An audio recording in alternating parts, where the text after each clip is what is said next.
Aku akan mengutus Nabi Elia kepadamu menjelang datangnya hati Tuhan. Bacaan dari Nubuat Malahi. Lihat, aku menyuruh utusanku, supaya ia mempersiapkan jalan di hadapanku. Dengan mendadak Tuhan yang kamu cari itu akan masuk ke baitnya. Malaikat perjanjian yang kamu kehendaki itu, sesungguhnya, ia datang, firman Tuhan semesta alam. Siapakah yang dapat tahan akan hari kedatangannya? Dan siapakah yang dapat tetap berdiri apabila ia menampakkan diri? Sebab ia seperti api tukang pemurni logam dan seperti sabun tukang penatu. Ia akan duduk seperti orang yang memurnikan dan mentahirkan perak, dan ia mentahirkan orang Lewi, menyucikan mereka seperti emas dan seperti perak, supaya mereka menjadi orang-orang yang mempersembahkan korban yang benar kepada Tuhan. Maka persembahan Yehuda dan Yerusalem akan menyenangkan hati Tuhan, seperti pada hari-hari dahulu kala, dan seperti tahun-tahun yang sudah-sudah. Sesungguhnya, aku akan mengutus Nabi Elia kepadamu, menjelang datangnya hari Tuhan yang besar dan dahsyat itu. Maka ia akan membuat hati bapa-bapa berbalik kepada anak-anaknya, dan hati anak-anak kepada bapa-bapanya, supaya jangan aku datang memukul bumi sehingga musnah. Demikianlah sabda Tuhan. Beritahukanlah jalan-jalanmu kepadaku, ya Tuhan, tunjukkanlah itu kepadaku. Bawalah aku berjalan dalam kebenaran-Mu, dan ajarlah aku, sebab Engkaulah Allah yang menyelamatkan aku. Tuhan itu baik dan benar, sebab itu Ia menunjukkan jalan kepada orang yang sesat. Ia membimbing orang-orang yang rendah hati menurut hukum, dan Ia mengajarkan jalannya kepada orang-orang yang bersahaja. Segala jalan Tuhan adalah kasih setia dan kebenaran bagi orang yang berpegang pada perjanjiannya dan peringatan-peringatannya. Tuhan bergaul karib dengan orang yang takut akan Dia, dan perjanjiannya diberitahukannya kepada mereka.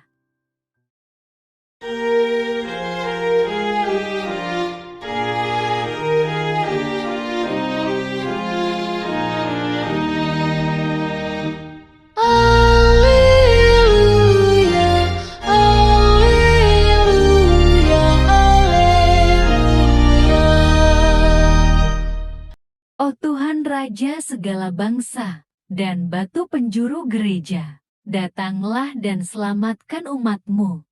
Alleluia, alleluia, alleluia.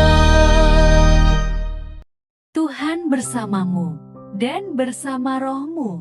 Inilah Injil suci menurut Santo Lukas. Kemudian genaplah bulannya bagi Elisabet untuk bersalin, dan ia pun melahirkan seorang anak laki-laki. Ketika tetangga-tetangganya serta sanak saudaranya mendengar bahwa Tuhan telah menunjukkan rahmat-Nya yang begitu besar kepadanya, bersukacitalah mereka bersama-sama dengan dia. Maka datanglah mereka pada hari yang ke-8 untuk menyunatkan anak si Ka itu, dan mereka hendak menamai dia Zaharia menurut nama bapaknya. Tetapi ibunya berkata, "Jangan, ia harus dinamai Yohanes." Kata mereka kepadanya, "Tidak ada di antara sanak saudaramu yang bernama demikian." Lalu mereka memberi isyarat kepada bapaknya untuk bertanya, nama apa yang hendak diberikannya kepada anaknya itu. Ia meminta batu tulis, lalu menuliskan kata-kata ini, namanya adalah Yohanes, dan mereka pun heran semuanya. Dan seketika itu juga terbukalah mulutnya dan terlepaslah lidahnya. Lalu ia berkata-kata dan memuji Allah. Maka ketakutanlah semua orang yang tinggal di sekitarnya, dan segala peristiwa itu menjadi buah tutur di seluruh pegunungan Yudea.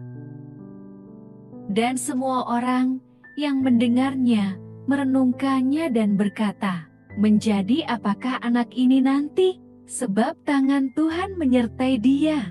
Amin. Renungan Injil, ketaatan keluarga yang melayani Tuhan. Bapak, Ibu, dan saudara-saudari terkasih, sekarang adalah masa-masa menyiapkan diri menyambut kedatangan Tuhan Yesus Kristus. Dalam tradisi Kristen, peristiwa ini kita kenal sebagai Natal. Pada kesempatan ini, marilah kita belajar tentang ketaatan sebuah keluarga memenuhi panggilannya bagi Tuhan. Bapak, Ibu, dan saudara-saudari terkasih dalam Kristus Yesus, Tuhan memilih keluarga Imam Zaharia untuk menjadi tempat kelahiran Yohanes Pembaptis. Kelak, dialah yang merintis jalan bagi kedatangan Yesus, Sang Mesias. Tuhan menganugerahi keluarga ini dengan suatu kemustahilan. Tuhan mengizinkan Zaharia dan Elizabeth, yang sudah tua dan mati haid, untuk mempunyai anak. Anak itulah nanti akan menjadi perintis jalan bagi kedatangan Kristus. Tugas Yohanes nanti adalah tugas yang berat, tetapi sekaligus mulia.